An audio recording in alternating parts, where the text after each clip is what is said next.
Hello everyone, and welcome to my Young and Restless official. I hope everyone is having a wonderful day.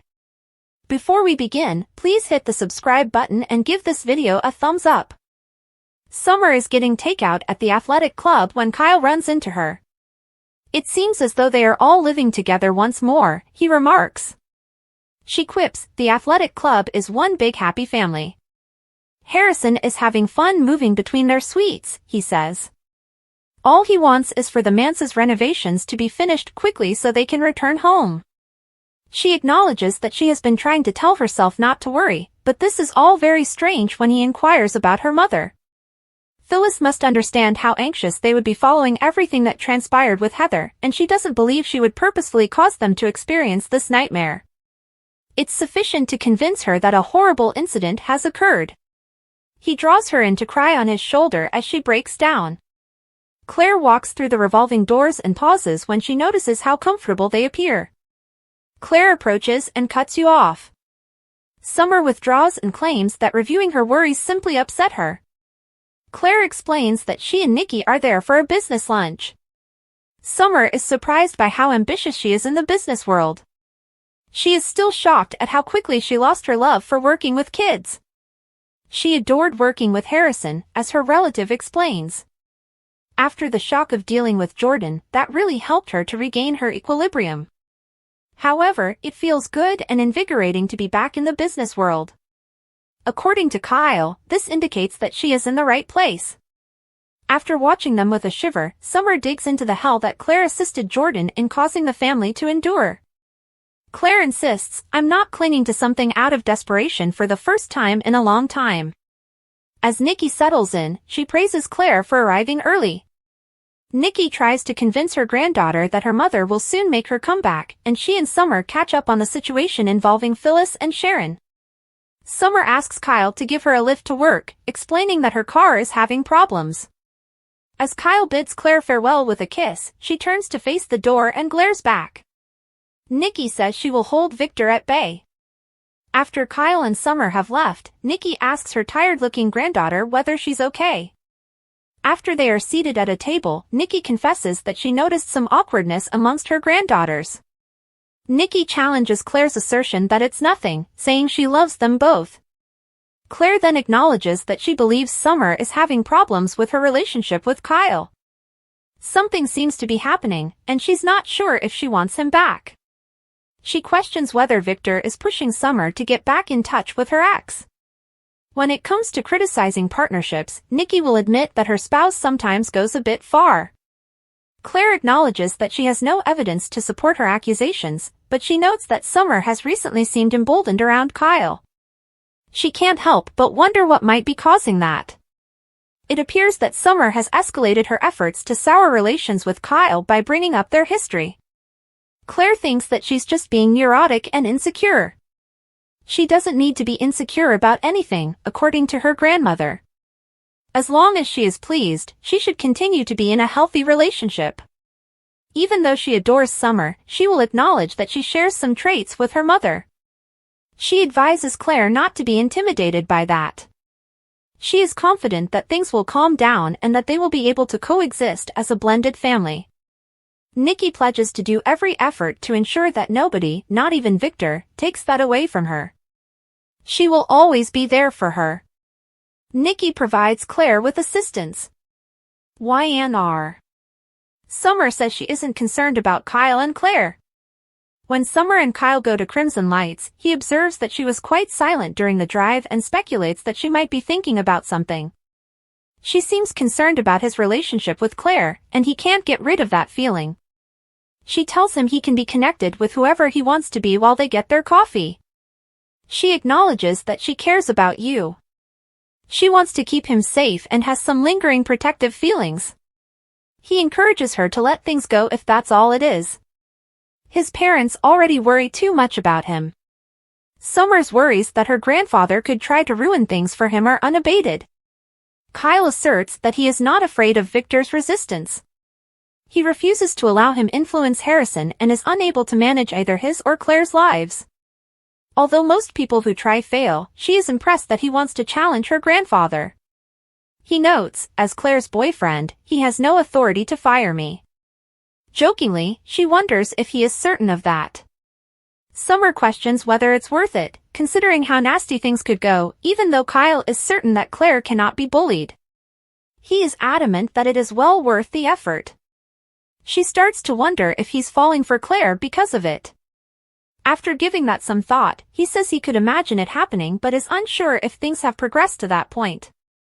He hopes Summer is serious when she says that this isn't a problem for her, and things are progressing organically. I'm not wasting any time thinking about it, she says. She bites her lip as he leaves for the car. Kyle is warned about Victor YNR by Summer. Nate shares Damian's secrets with Amy. Amy sighs as she adds that she feels like she has finally linked with her son at Nate's penthouse. That's what they hoped for, he says. They sobbed and reflected on the past, but she isn't fooling herself into believing that everything is ideal. That sounds intense, he remarks. Amy believes that her son may now be open to forgiving others. He also mentioned improving his relationship with his half-brother. Hearing all of this makes Hastings pleased and relieved. They had no idea what to anticipate. Damian's mother withheld many secrets from him. Nate goes on to say that he almost anticipated his half-brother to go because he has been somewhat enigmatic himself. Amy, intrigued, inquires as to whether he has learned anything that she is unaware of. He clarifies that Lily conducted independent research and found that the businesses Damian claimed to possess are actually owned by an unidentified man by the name of Aristotle Dumas. Damian exclusively serves as the CEO. Amy feels relieved on the one hand because she finds it hard to comprehend how her son could have funded two businesses. She is concerned, however, as to why he would consent to serve as a front for this Dumas. According to Nate, people shouldn't always assume the worst.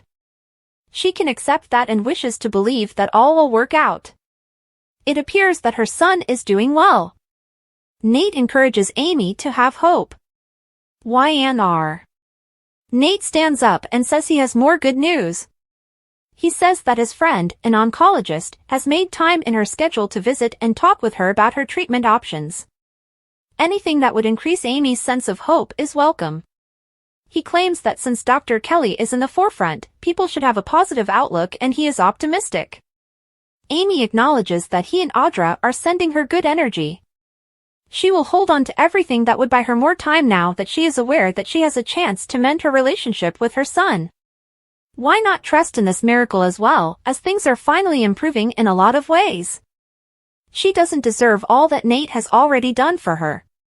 She cries and gives him a tight hug. Lily presents Damian to her brother. Damian enters Crimson Lights as Devon and Lily are sitting on the patio. He greets Lily, who then introduces him to her brother. After receiving an opportunity to work at Winters, Damian acknowledges that he researched Devon's career and was impressed by his achievements.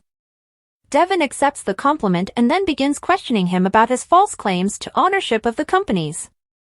Lily acknowledges that she was the one who felt driven to learn more about his life. Devon sent an imposter to meet Nate, and she and Devon couldn't get over it since they are protective of their family. According to Damian, he justified his suspicions and provided an explanation. He maintains that they don't have the whole story and that I was being cautious, not nefarious. They may appreciate that he was being careful, but why had he traveled to Genoa City? Information, says Damian. He suspected there was more to it because Nate's involvement aroused some red lights. As it happens, he was correct. He has no hidden motive, but he can appreciate their need to keep their family safe. He mentions that he recently realized that the majority of his beliefs about his life and family were false. His mother is dying, and he never knew he had a half-brother. Even though they might be curious about his activities, he still feels the same way about them. They clarify that they are merely worried for their cousin and acknowledge that he has had a lot to deal with. Devon is introduced to Damian YNR by Lily. The men sit at a table after Lily leaves to answer a phone call. Devon says right away that they have a lot in common because he, too, spent the majority of his life without knowing his biological father. It wasn't until much later that he discovered it was Tucker, and his mother had always lied about it. Devon adds that he still doesn't trust him, but Damian is grateful that he shared it. He's been acting in a dubious manner. He has been lying about owning businesses, sending imposters, and concealing his relationships. Devon has no idea why he is keeping so many things a secret or what his motivations are. Damian maintains that his curiosity and need to preserve his privacy are his only motivations. In any case, he doesn't think Nate would have told him straight out. Despite having every reason to doubt Nate and Amy, he is nevertheless open to discussing the matter with them. What is the reason behind Devon and Lily's disagreement? Damian's eyebrows go up. YNR. Devon says he's still prepared to give Damian the benefit of the doubt, and Lily joins them. You can always rely on him to be direct and honest. After thanking him for the warning, Damian invites Lily to supper with him once more. How about this evening? He inquires. Devon looks at his sister. She promises to look at her schedule and get back to him. He is certain that she can call him because his number is in her Rolodex. Devon questions why his sister appears to be so understanding of Damian when he leaves. She questions why he told Damian all they had discovered about him.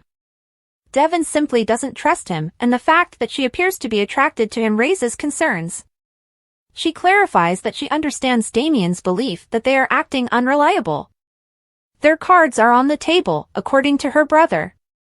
When Damian challenged him, he began to play the victim, which he believes was telling.